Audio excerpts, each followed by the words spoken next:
बोला बोला बाबा बैजूनाथ की जय।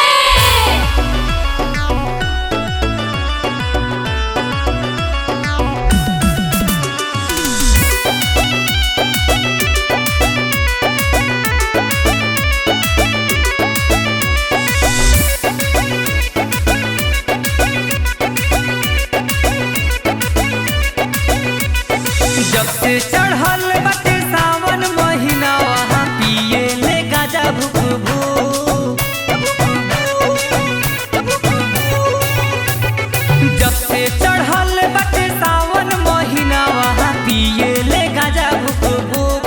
तो दिल के धड़कन जाला रुक देखी के बाबा के ऐसन लोग। तो दिल के धड़कन जाला रुक देखी के बाबा के ऐसन लोग।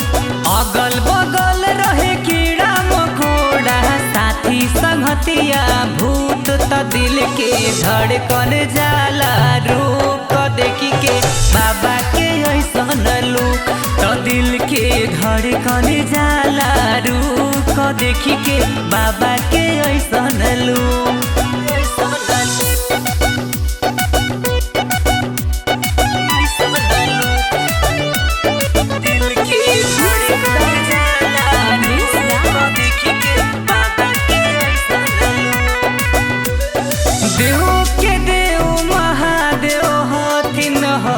नया घरदानी धारा है जे जलवा हो कर बुझथिन परेशानी।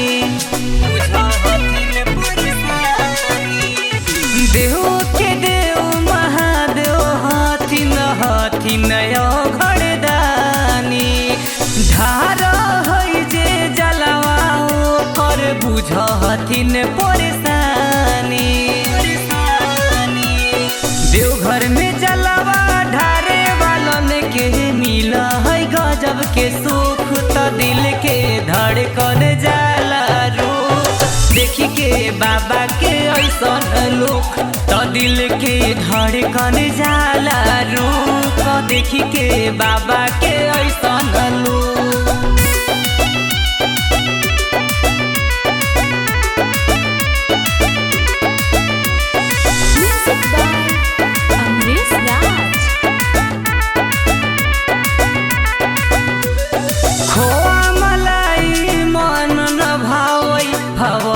भंगिया गाजा महलटारी छोड़ के बाबा बन गईले कैलाश के राजा। बन गईले कैलाश के राजा। खोआ मलाई मन न भावई भाव है भंगिया गाजा महलटारी छोड़ के बाबा बन गईले कैलाश के राजा। अखिलेश दीवाना गावता गाना बुझा तू हमरो दुख। तो दिल के धड़कन जाला रुक देखी के बाबा के ऐसन लोग। तो दिल के धड़कन जाला रुक देखी के बाबा के ऐसन लोग।